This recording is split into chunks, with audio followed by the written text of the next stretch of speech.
Go ahead and open up TFK Explains, the Supreme Court article, and read along with me. This is the Supreme Court building in Washington, D.C. We'll read the caption. Top Court. The U.S. Supreme Court is located in Washington, D.C. and is made up of 9 justices or judges. A new justice will soon be nominated to replace Ruth Bader Ginsburg. Supreme Court Justice Ruth Bader Ginsburg died on September 18th. TFK explains the importance of the court and looks at how the next justice will be chosen. What is the Supreme Court? The Supreme Court is the nation's top court. It decides whether laws follow the United States Constitution and explains how laws should be applied. Its decisions become the law of the land.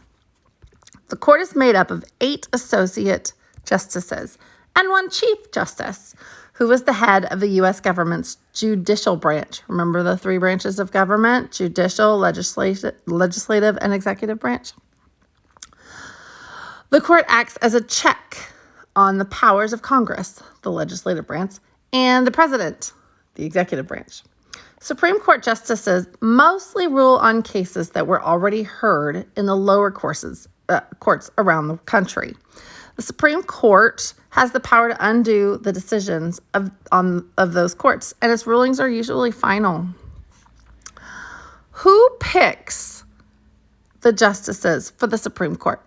Justices are chosen by the president and voted on by the Senate. The Senate votes on whether to confirm or approve the president's choice.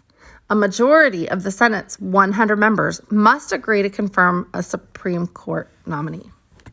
How long do Supreme Court justices serve? A justice serves for life or until he or she decides to step down.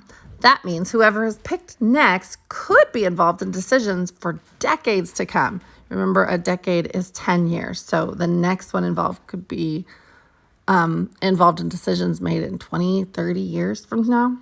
How do Supreme Court justices make decisions?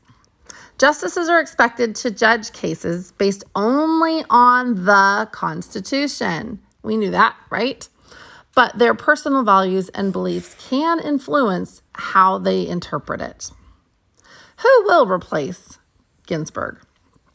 At press time, that means at the time this was printed and went to press, President Donald Trump had not yet nominated a replacement. He has since then. He has said that he will probably nominate a woman. During the confirmation hearing, senators will ask questions to determine whether the nominee is right for the job. When will the Senate vote to confirm a nominee? Most Republican senators want to vote on a nominee before November presidential election.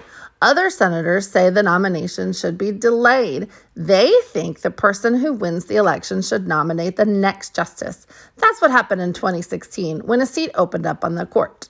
The Senate said it would not vote on a nominee until after the election. Trump won.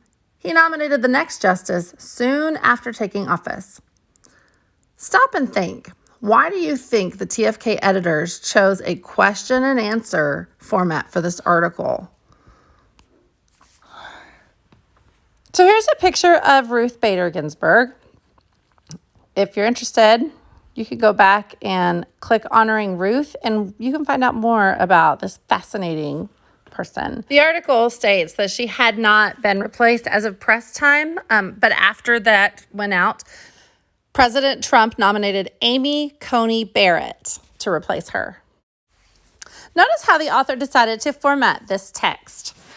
We have questions, and then the editor answers them. We call that question and answer format.